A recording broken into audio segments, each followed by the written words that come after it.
Interception to bring it back down. And bring up 3rd and goal. Yeah, Coley and McGrath made a good read on there. Just a little delay, inside handoff there for Battle Creek. Coley and McGrath are waiting for it. And Battle Creek, these first 2 plays has really gone nowhere. And, gee, in this offense, they just kind of put you to sleep. They really run that 25-second clock down. They take their time in their huddle. They're in no hurry, even down 2 touchdowns. They're confident in their red zone offense that they're going to punch it in here. Yeah, we got to get these fans up here. It's 3rd and goal at the 6. There's Kubiak throwing, incomplete, in and out of the hands, going off the speaker in the back. That'll bring up 4th down.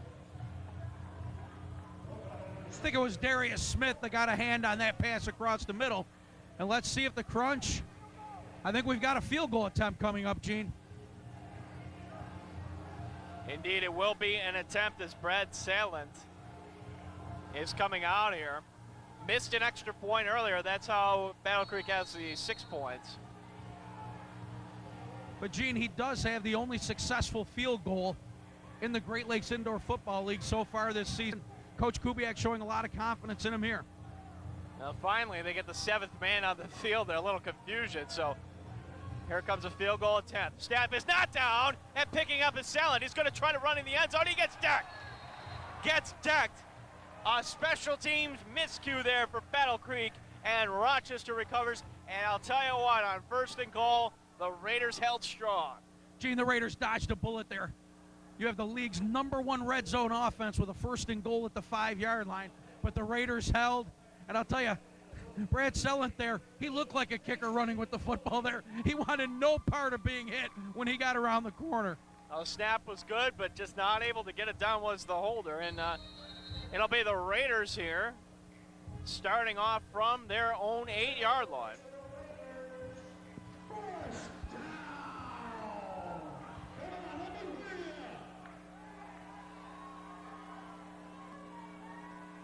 Congem rolling to his left and gets bumped into the boards, and a player goes up and over. My goodness, going right into the stands, L.J. Parker. Thankfully, nobody got hurt there. Some of those Raiders fans in the premium seats really got an up-close look at the action there, Gene. They're laughing. So I guess that means Parker didn't make any contact. A couple of fans high-five each other. One of the great things about this indoor league is in that front row, you are literally involved in the football game. You've got to be heads up. I said the players couldn't take a play off. Neither could the fans, Gene. Here comes 2nd down. Congem out of the shotgun with Cox in the backfield. Dropping back on the throw for Jackson. Ball batted up in the air. Lucky that was not intercepted. That was L.J. Parker with a nice defense. Gene, L.J. Parker has been all over the field these last 2 possessions for Battle Creek. He's made a sack on a blitz. He just went head first into the seats, and now he's on the other side of the field knocking a pass down, bringing up a 3rd and 10 here for the Raiders, backed up into their own end. L.J. Parker, former player at Indiana University, also played a little bit in Arena 2. And we've got a timeout called by the Raiders, and we'll take a timeout as well. 18-6, the Raiders leading, 2:24 remaining before halftime here on WBGT TV.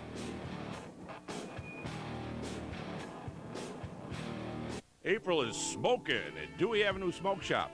Jackson snaring it, and into the middle of the field goes Maurice Jackson for the 1st down, and a flag. I think they're going to get a face mask here tacked on.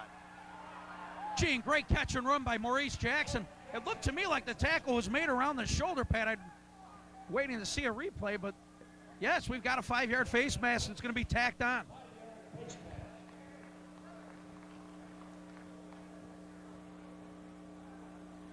(18-6) our score, 2:20 remaining.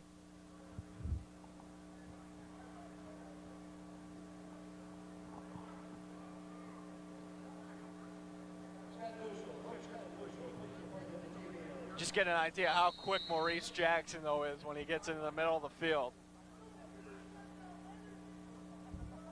Jackson this time in the slot, and Fehrenbach lined up down low. Cox is in the backfield. Jackson going into motion.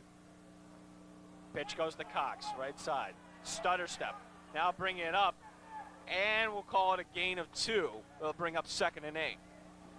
Nice recognition there by Cox. Very patient, little toss to the short side. He certainly didn't have a lot of running room, but he made a positive gain out of it, picked up 2 or 3, bringing up second down for the Raiders. And Gina, as you said, when Jackson gets in the open field, he is electrifying. There's no question why he was looked at by NFL teams coming out of Syracuse University. So the clock continues to run here, 1:35 and ticking before halftime. So the Raiders are going to play a little stall ball basketball, if you will. Just try to keep the last possession as Cottingham going to take the snap. Looking, throws. Oh, Jackson could not come down with it. They'll bring up 3rd and 8. Gene, I think we're going to have offensive pass interference. Looked like Fehrenbach was setting a pick down field for Jackson. It'll be interesting to see what Battle Creek decides to do here. There is a flag on the play.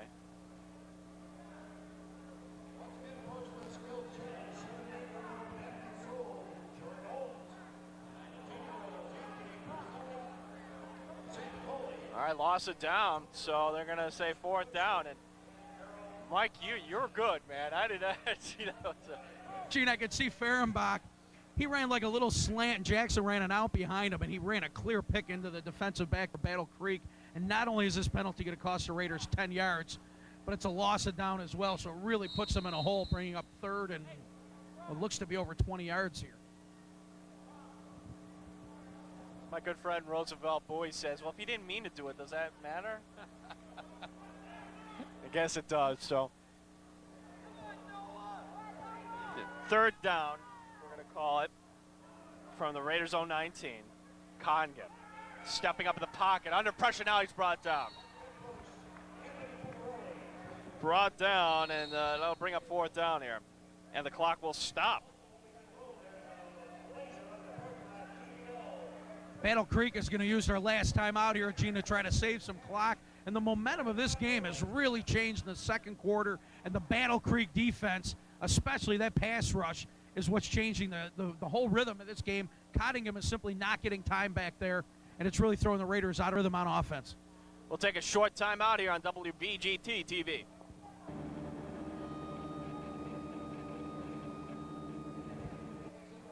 Performance Hobbies and remaining. It looks like a punt is coming up here for the Raiders. Okay, here we go. Gene, it looks like Coach Dennis Greco has decided to try for a field goal. And in this league, because of some of the low-hanging scoreboards in the arenas, you can move the ball 2 yards outside of either hash mark to kick the field goal. And it looks like that's what Rochester's doing. And they're going to attempt the field goal. It's going to be, well, the ball's inside their 15. This is certainly no gimme, as we've seen with every kick in this league. It's going to be quite a difficult kick here. And it's a dangerous play, too, because you're going to have the Battle Creek returner back deep, Cesare Rhodes, in the open field. So the Raiders special teams, this is a big play here. Here is the snap. It's knocked out. Losing it, it's Fehrenbach. Fehrenbach now rolling. He's going to throw for Coley, who gets it. Coley running upfield, trying to dig for a first down. There's a flag on the play. Are they going to call him ineligible? It looks like the Raiders had quite a few players. I think a couple of their linemen were ineligible downfield. So we're going to see if Battle Creek just wants to take the ball there, because the Raiders did not gain a first down, I don't believe. Or they can take the penalty and back us up even further for another 4th down. That's an interesting decision coming up here, but it's fun watching Coley trying to motor his way up. He was well short of the first down. So it's going to be Battle Creek ball one way or another. And there you see official Paul Sraka explaining the options to the Battle Creek team. And it looks like the initial indication is they're going to want to replay the down. Are they going to decline it? It looked like Gardner was actually signaling to the referee to take it back. But I think Coach Kubiak simply wants the football here with 36 seconds left and a timeout remaining. He wants to get his offense on the field, see if he can punch one in and tighten the score up before halftime. 18-6 here. Much different game than we saw opening night. Much more competitive game, but we've really seen better. It looked like we were going to have a repeat at 18-0, but this Battle Creek team really showed their composure. They showed a lot of class, and they really worked their way back into this ball game. In the shotgun, here's Kubiak stepping up in the pocket, looking long. Touchdown! Oh, getting behind the defense, Richard Gillis, the fourth, with his second touchdown. We've got a flag on the play, and A little bit of a pose there. See what the flag is about. Gene, I think there was a little frustration by Gerald Diaz. I think he may have had a late hit down there after the touchdown catch. We're going to have to see. The officials are conferencing right now. I didn't catch who the Battle Creek receiver was, but I think Diaz may have hit him late. It was Gillis the fourth, his second touchdown. And indeed, you're right. It was after the play concluded.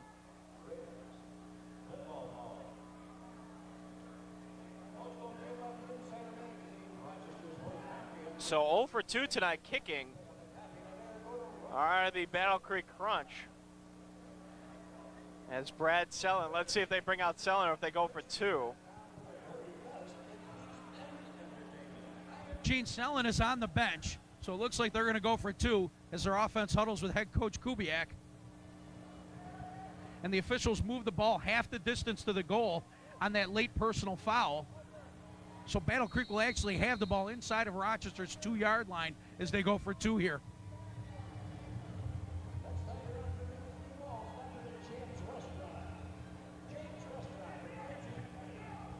So indeed, the Battle Creek Crunch will go for 2 with 30 seconds remaining before halftime.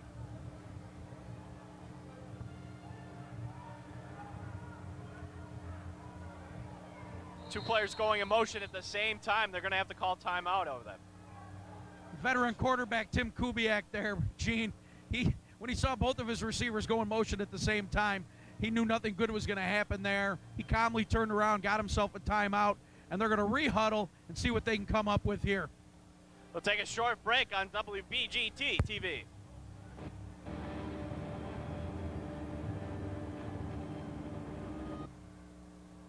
UPN Monday. You'll be glad the weekend's over, because special guests Marcus Houston and Omarion stop by one-on-one.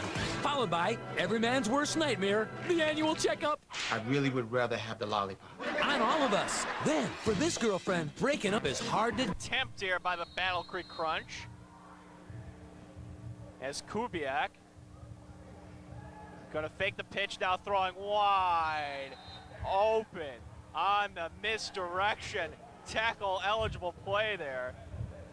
Tyler Bazins with the 2-point conversion. What an excellent design play. Great call by Coach Kubiak. Gardner, number 10, and number 27, Haygood, have been the 2 big offensive weapons here for Battle Creek. They sent them both to the right. Quarterback Kubiak sprinted right, and then they just threw the ball back across the end zone. And as you said, the big tackle, somehow the big 300-pound tackle snuck out into the end zone, and he was wide open for 2. Funny how the big 300-pound tackle is always wide open. Makes you wonder why they don't do that more. 18-14 our score. The Raiders only leading by 4. They were leading 18-0 at one point. So certainly we'll see what adjustments are made before halftime. But you know what? You got 30 seconds here. Is that enough time, Mike? Gene, 30 seconds is all day in this league. It's a short 50-yard field. The Raiders still have timeouts left. They can definitely get down the field and score here. But as I said earlier, Battle Creek has really controlled the second quarter. Their defensive line is getting a lot of pressure on Cottongim. It'll be interesting to see if Coach Greco will just take a knee and get into the locker room and regroup, or if he's going to try to attack and get another score here before halftime. Well, Darius Smith is the key. The jersey untucked there as he's waiting at his own goal line.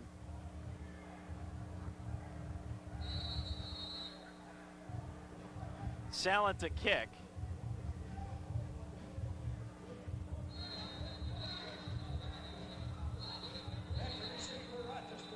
A whistle before the play.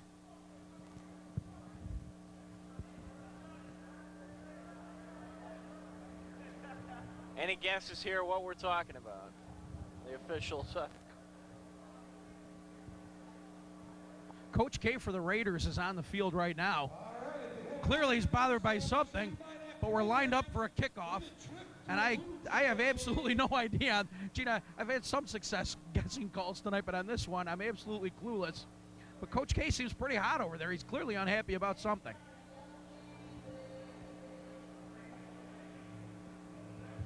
We've had a lot of whistles tonight. And I want to let you know, folks, that next Sunday, May 7th, we'll have the next home game here at the ESL Center for the Rochester Raiders as a Lehigh Valley team will come to town. It's a 2:05 kickoff, and if you're interested, all Wegmans, that's the place to get the ticket. Wegmans, or you can log on to RochesterRaiders.com for more information. All right, finally, we're ready for the kickoff. Salad to get it up, and he gets it up high, and it goes off. A light fixture, and the Raiders will get the ball, and best part of that, no time goes off the clock. No time off the clock. Raiders will take over at their own 18. So apparently when that ball hits, if it hits the ceiling, you get it at midfield, but if it hits a beam, it's at the spot where it hit the beam. So the Raiders will take over. They've only got 32 yards to pay dirt, 30 seconds left. They've got plenty of time to move down the field if Coach Greco takes that option. We'll have to see if he's going to try to score or maybe just take a knee and get into the locker room and make some adjustments here. Well, since Congham's going out of the shotgun, we know what Greco wants. He wants some points here. Here's Congham. Dropping back, throwing right side, and it's caught there and going up the field. First time tonight for Mike Pagano. Gets it, and the clock stops. Gene, this Raiders roster is deep. Dennis Greco running in, a new receiver, and Mike Pagano. He was out on injured reserve the first game against the Revolution, and he makes his first appearance here and catches a pass for a first down. Clock starts back up. Congham down to 20 seconds. That's a first down. Congham's got to call it out. 17 seconds. Congham, the quick screen to Maurice Jackson. Maurice Jackson fighting upfield, gets knocked out of bounds, down to 12 seconds. And when they spot the ball, that clock will run again. I think we may see some no huddle out of the Raiders here, Gene, because as you said, that clock will start up on the referee's ready for play whistle. Well, they are actually huddling. I take that back. We're in the last minute of play, so if you do go out of bounds, the clock doesn't start until the snap. Congham out of the shotgun, dropping back, throws quickly for Jackson, and Jackson had turned the wrong way, and I think he knows it, because if he turned that way, he could have snuck into the end zone. Down to 9.4 seconds remaining. It's third down. And Cottingham was rushed there. Brian Wright, number 15 for the crunch, came off the edge there, put some good pressure. I think he forced Cottingham just to throw that ball a split second early, or the Raiders might have been in business there. I'd imagine you got to throw for the end zone here on third down with only 9 seconds, 9.4 to be exact, as Congham out of the shotgun once again. Takes the snap. Under pressure, throwing long, and it's almost intercepted. And I'll bring up fourth down with 5.2 remaining. Cesare Rhodes with the defense.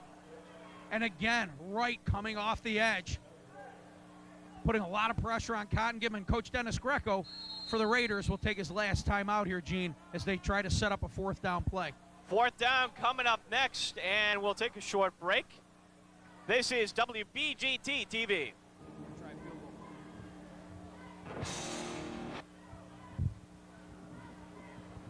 Snapped out, kick is up.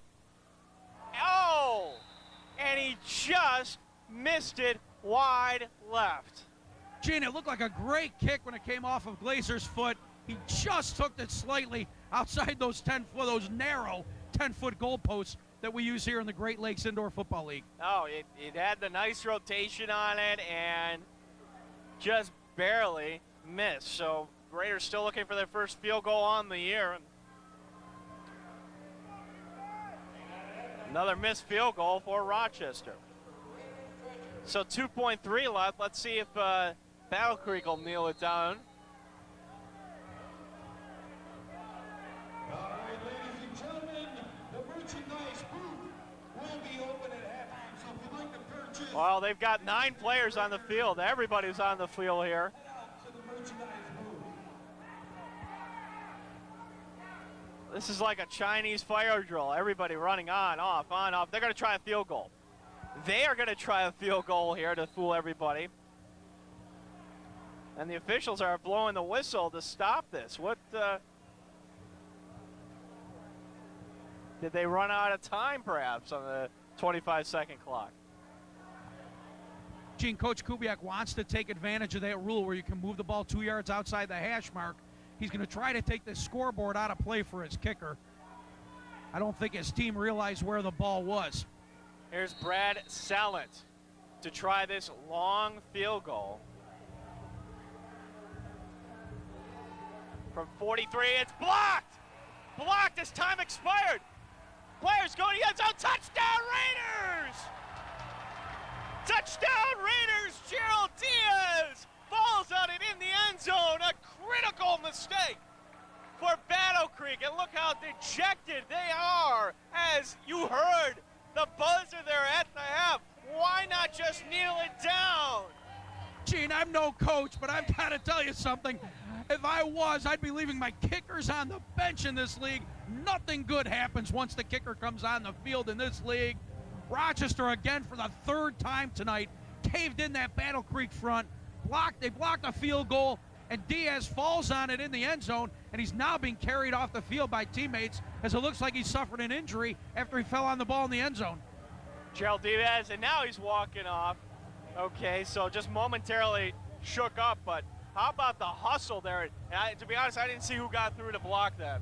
It looked to me like it was Fleming and Coley once again caving in that middle. I think Fleming may have got a hand on it, and then Diaz just out-hustled the holder into the end zone to fall on that ball for a touchdown.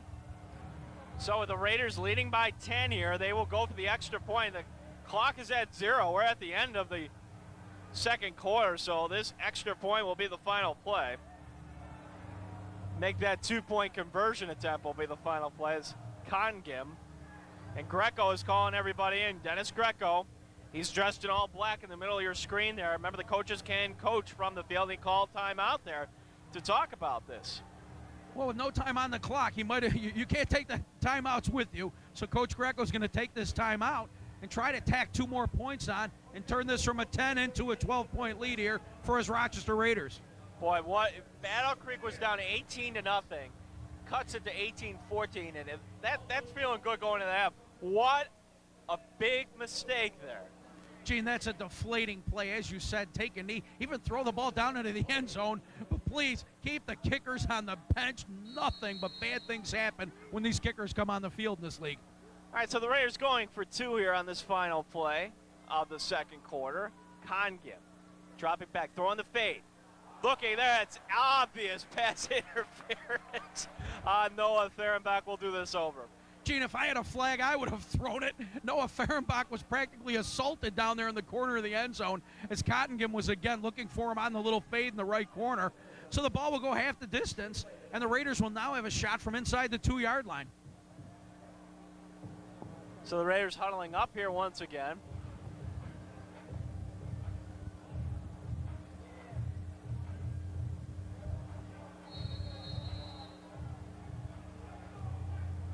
Cox lining up alongside Congim. Another 2-point conversion attempt as Congim looking, throws, and it's incomplete. He was looking for Maurice Jackson. And that is the end of the first half, with the Rochester Raiders leading 24-14. We'll be rejoined shortly by Jeff DeFranco. He'll have a special guest coming up here at the half. And again, our score, Rochester looking for their second win of the season. They lead Battle Creek 24-14 here on WBGT TV. I'm here with Scott Duschel, head coach of the Titans from Webster. Coach, over an 800% winning average, 3 consecutive Section 5 appearances, 2-time Section 5 champs, 2004 state quarterfinalists, and of course last year, a great job taking your team all the way to the state finals. What is your secret, Scott? Well, unfortunately, we didn't finish the job last year, but, a group of coaches that came in and started a new program, great energetic group of teachers and coaches. The kids really believe in the system that we have. Off-season conditioning throughout the whole season. They just bought in, the kids just bought into what we were selling and believe wholeheartedly into it. The town of Webster with their youth programs, with the history of football in Webster, that definitely plays into it. Well, it's working very well. I know that you perfected the spread offense in the section. Why is that your go-to formation? I don't know if you'd say we perfected it. When we came into existence, we had a lot of skilled players, not real big. Smash mouth football, eye guy, run it down their throat. We didn't have the personnel there, so we kind of expanded things and went to the spread to get all our athletes on the field at one time. We didn't have linemen at that point in time that were big and could drive people off the ball. It seemed to fit the personnel that we had. season after season, the last 2 or 3 years, we got real comfortable with that, with our teachings and things of that nature. We got a little more diverse this year, but it's definitely a mainstay in our offense arsenal, and it seemed to work pretty well for us. You're doing very well with that. 26 seniors graduated last year. What kind of an impact will that make on your team this year? Yeah, we have 26 kids graduate. And 4 of those were AGR players. We're back to rebuilding stage. We're hoping to 3 or 4 guys return on offense, 2 guys return on defense. It's definitely going to be a challenge this year. Hoping to be competitive. We open up against East High, and we were the last 2 standing in Section 5 in the big schools. So we look for a great game in East High. Hopefully we can keep things rolling and make it competitive. I'm sure you'll be competitive. You always are. What do you think of our homegrown Rochester Raider Arena football team tonight?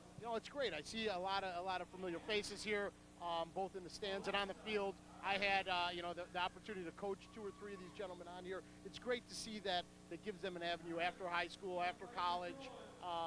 It's exciting. You can definitely feel the atmosphere and excitement in the atmosphere, and on a beautiful Friday afternoon, it says a lot that the crowds are here and the stands are packed there. So it's a great thing we have going in Rochester. Coach, thank you very much. Enjoy the rest of the game with your lovely family. Thank you, Jeff. When we return, Mike and Gene will join me down at the booth to have the first half summary. You're watching the halftime. Mike, what a first half. A little bit too close, I think, that the Raiders like. What do you think, Mike? Jeff, it's really been an exciting, action-packed game. The Raiders take that big 18-point lead. It looked like it was going to be opening night all over again. But Battle Creek really took control of the second half. In fact, if it wasn't for 2 special teams touchdowns by the Raiders, this would really be an interesting game right now. The Raiders have that 12-point lead, but they're really going to have to regroup offensively. Battle Creek's defensive line was simply dominant in the second quarter. Coach Greco and his staff have to make some corrections to give Cottingham some time to throw the football and get that offense back on track. Well, some key points to watch. We'll be looking for that in the second half. Gene, defense, outstanding job. They're keeping the Rochester Raiders in this thing. Yeah, and really, but there were a few breakdowns. The one play, their receiver, Richard Gillis, the 4th, got behind the defense once. So, Battle Creek can put it up. So there is room for improvement. But I think the key in that first half for the Raiders certainly was the decision by Battle Creek head coach Bob Kubiak to go for the field goal. They go in only down by 4 at the half. Instead, now they're down 24-14. Kicking game still struggling a little bit, even though William Bean is no longer kicking. Seems like the same result. Let's see in the second half if the Rochester Raiders can't get that kicking game on track. Thanks for joining us on the halftime show. When we return, the opening kickoff of the second half. Performance Hobbies at 15 West Main Street in Webster is the best fully stocked hobby store in Rochester. Specializing in radio-controlled aircraft, helicopters, cars, and boats, plus a variety of plastic model kits and all the supplies you need. Our dedicated and friendly staff of modelers offers valuable knowledge and experience to every customer. From a beginner to the most advanced, make Performance Hobbies your #1 hobby store. Performance Hobbies, our experience makes the difference. Now you can ship these local products nationwide. Abbott's Frozen Custard. Get the Abbott's habit and try the best frozen custard on earth. Country Sweet, the delicious award-winning sauce that adds new flavor to old recipes. Gaetano's Bakery, serving all of Rochester's bread, pizza, and catering needs. Grandpa Martin says, this is a world where taste is everything.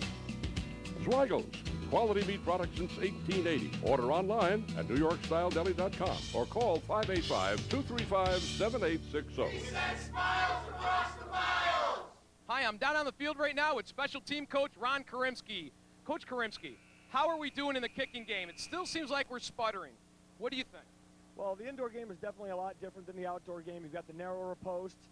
We brought another kicker in, Glazer, who used to kick for St. John Fisher in the past. He's played some semi-pro ball over the past few years. He's still close to those kicks. We're just missing by a hair. It's very difficult in this league for kickers in general. If you check statistics, they usually don't run the same as what you would see in the outdoor game. He's real close. We've just got to stick with him, stay confident. He's adjusting to the kickoffs with the roof and the ceiling. He got the last one pretty deep for us. It helped out. So we're fine. It's a patience. We got to play a waiting, patient game here for the kickers and the special teams in that regard. So it's different. That's probably the only position where they have to make the biggest adjustment, I think. Well, good luck tonight. I'm going to let you go. I appreciate you joining us at the halftime. I appreciate the time. Thank you. There's no substitute for good old-fashioned home cooking. At Holly's Home of Heavenly Foods, you get a little taste of heaven in every bite. We use our very own family recipes of seasonings and sauces. We have barbecue, southern fried chicken, deep fried turkey, salads, and awesome desserts to die for. Catering is our specialty with on-site grilling. Call today. We're located at 945 Genesee Street in the Brooks Avenue revitalization area. Holly's, Rochester's finest in urban dining. Nick's Paging and Cellular has always been a famous location for great pagers and cell phones. Now, Nick's has expanded to become your personal gold mine. Bring in anything with resale value and turn it into cash. You can pawn just about anything at Nick's clean, fair, and reputable pawn shop. Nick's has cash for everything. Pawn jewelry, sports equipment, tools, electronics, even video games. Don't throw it in the trash. Your junk's worth cash. Nick's Paging and Cellular. Call 647-1495. Paging, cellular, bill paying service, and now pawn shop. And we are ready for the kickoff here in this third quarter. The Rochester Raiders leading 24-14 over the visiting Battle Creek Crunch. And it'll be the Raiders receiving possession here to begin this third quarter. Salent to kick from his own goal line. Puts it low, and he puts it right into the stands. A souvenir. I'll see if they keep it. Not a good start there for Battle Creek. No, Salent really tried another one of those line drives, low kick that would be difficult for the Raiders to field, but instead he kicks it out of bounds, and the Raiders open with excellent field position at the 25-yard line or in the Great Lakes League midfield. So 1st and 10 from the midfield stripe at the 25. Fehrenbach and Jackson down low. And we have a whistle before. It's going to be on the Raiders.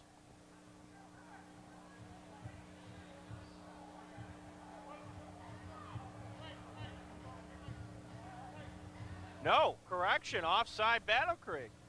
Gene, in the first half, the Raiders coaches were complaining that the Battle Creek defensive linemen were getting a little bit of an early jump. And sure enough, on the first play of the second half, we've got an offsides call. Looks like Coach Greco and his staff might have gotten the heads of the officials a little bit and bought themselves 5 yards. But then why was the play blown dead, though? That would be what I would ask. It should be a free play for the Raiders if that's jumping offsides. There's Conningham throwing to Fehrenbach. Fehrenbach cutting up midfield, and he's close to a first down. We'll call it a gain of 4. And a Battle Creek player is down. And getting helped back up to the ground is Sean Blackman. Gene, in answer to your penalty question, because there are only 3 linemen, I think that's a rule instituted to protect the quarterbacks. That is, if a defensive lineman jumps across that line of scrimmage, the referees will blow it dead so he doesn't get a free shot at the quarterback. Makes sense. 7-on-7 football. Only 3 linemen as Cottenham going to pitch to Cox. Cox cutting upfield. Gets the first down and more and gets it inside the 10. The Raiders will have 1st and goal. Well, Gene, at halftime, we talked about the Raiders having to make adjustments to slow down the pass rush of Battle Creek, and Coach Dennis Greco immediately goes to the run game, attacks the edge, and picks up a nice first down there for Reggie Cox, hoping to slow up that defensive line, keep them honest with the running game, which will hopefully end up giving Cottingham a little more time to throw the ball. It's 2 minutes into this third quarter.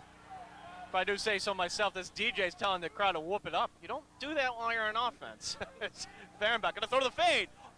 Open, touchdown! Noah Fehrenbach, his 2nd touchdown. Matt Condon, somebody missed an assignment there. Gene, for the 2nd time tonight, Cottingham and Fehrenbach hook up on the fade. That looks like an unstoppable play in the red zone for the Raiders as they take a 16-point lead here earlier in the third quarter. 30-14, and we'll see if the Raiders go for 1 and for 2.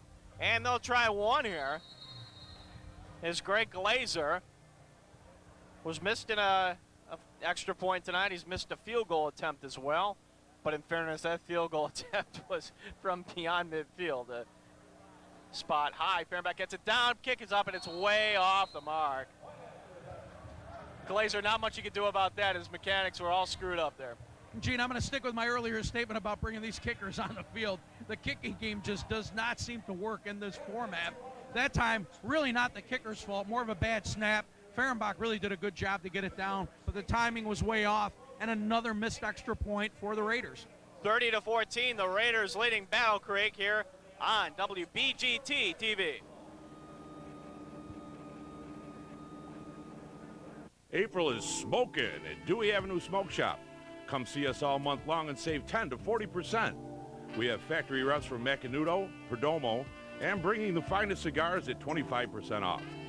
Check out our website for weekly specials at DeweyAveSmokeShop.com and save like never before on cigars by Armando Romas, Indian Tobacco, and Philippe Gregorio. Come see us at Dewey Avenue Smoke Shop, located at 1405 Dewey Avenue, or call 458-8824. Out with the old and get into your new look for spring. Stop by B&B Hair World and explore a variety of professional salon products and accessories, including clippers, trimmers, hooded dryers, mannequin heads, and more. B&B Hair World also carries a wide variety of commercial hair, including wigs starting at $9.99, wigs representing all colors of the rainbow, drawstring ponytails, quick weaves, and synthetic braiding hair for only 99 cents. So what are you waiting for? Get on over to B&B Hair World. The new you is inches away.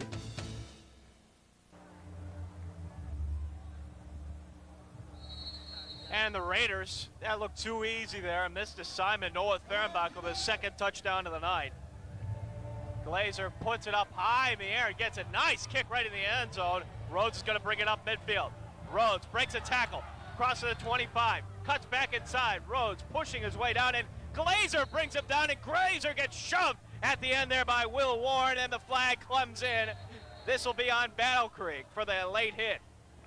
Gene, I think it's going to be on Rochester. I think they caught Fehrenbach with the retaliation hit, even though Battle Creek looks like Battle Creek hit the Rochester kicker with a cheap shot late.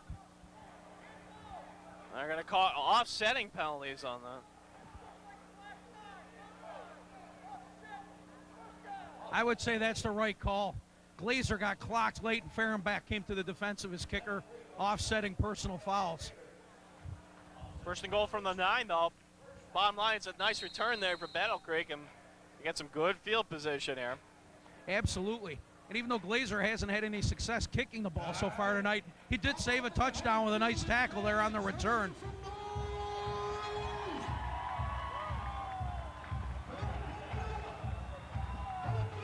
Here's Kubiak. Out of the shotgun, first and goal. Takes the snap, looking, has all sorts of time. Now he's going to throw it away. Oh, almost caught there at the end. It's incomplete.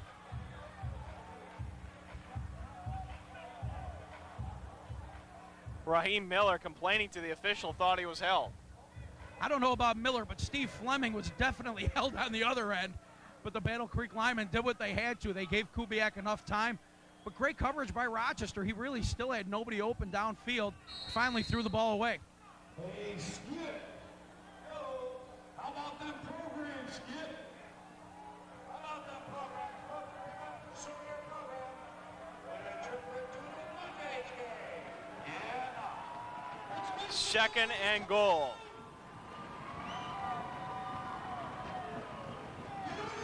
Kubiak rolling, gonna throw it away into the stands. It's a souvenir.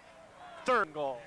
And Gene, it looks like that defensive line for Rochester is rejuvenated here in the second half. Steve Fleming applying some pressure from his defensive end spot. He hurried Kubiak right there, and that's going to bring up a third down.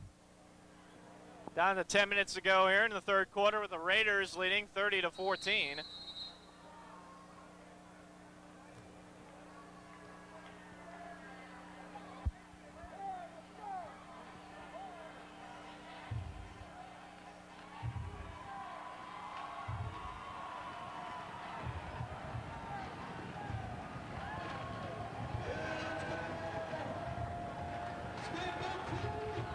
Crowd really getting into it here. The screen pass to the right and getting dumped to the ground. Eric Gardner gets nowhere. That'll bring up fourth and goal. Great penetration once again. Swarming defense by the Raiders. This is starting to be their trademark, flying to the football, great team speed on the defensive side of the ball. You can't just dump the ball into the flats against this Raider defense. If you're going to beat them, you've got to try to attack them down the field. And now on fourth down, this Battle Creek #1 red zone offense will be tested here with the ball inside the 10. And the official blowing the whistle here.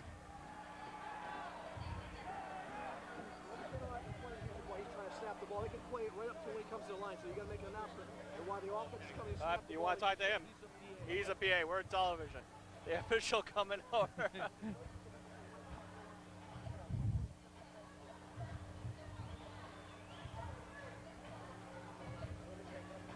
What was he about ready to explain? I wanted to cut him off there. Gene, it seems like the Raiders PA announcer, or our The DJ as it were, he's playing music, and what the referee's saying is the team can play music right up until the ball is snapped. When the quarterback's ready to start calling his signals, the music must be cut so the offense can hear. Here we go, 4th and goal. And a whistle before the snap, so the play is stopped. Miller's pointing as if it's on Battle Creek. I think we've got a false start, Gene. Looked like there was some early movement on that offensive line for Battle Creek. Indeed, that is the call. Back it up 5. 4th and goal from the 14. Not sure that's a real huge penalty down here. With the shorter end zones in this league, having the ball at the 13 really isn't a huge disadvantage compared to the 8. It gives your offense a little more room to work with.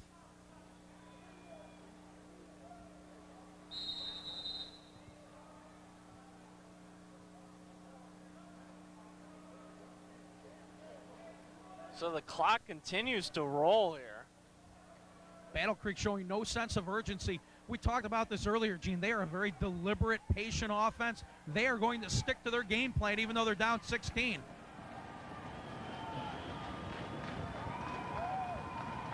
Kubiak taking the snap. Loud crowd now steps up in the pocket, throws, end zone. It's caught. Touchdown. 4th and goal, touchdown for Battle Creek. Pass caught by Herb Haygood, the former Wolverine. That is a big play. Great catch in the corner of the end zone. He really had no room to make that catch. That's Kubiak showing a great deal of trust in that former Big Ten receiver, Haygood. He really had nowhere to go. Haygood was well covered. Kubiak just fired it into the corner, and Haygood made a great catch down there. And now Battle Creek is going to go for 2. Looks like they're finally going to take my advice and leave that kicker on the bench. And the Raider fans urging that fan to throw it back out like a Chicago Cubs game. You don't want to keep that football. Throw it back. And that fan's actually going to keep the football. And I guess who could blame them? I mean, footballs aren't cheap. Here comes a 2-point attempt. This Kubiak calling the shots. Gardner going in motion. Kubiak throws over the middle. Looking for Gardner. Triple team. He gets clobbered. Smith in to break it up. Also in that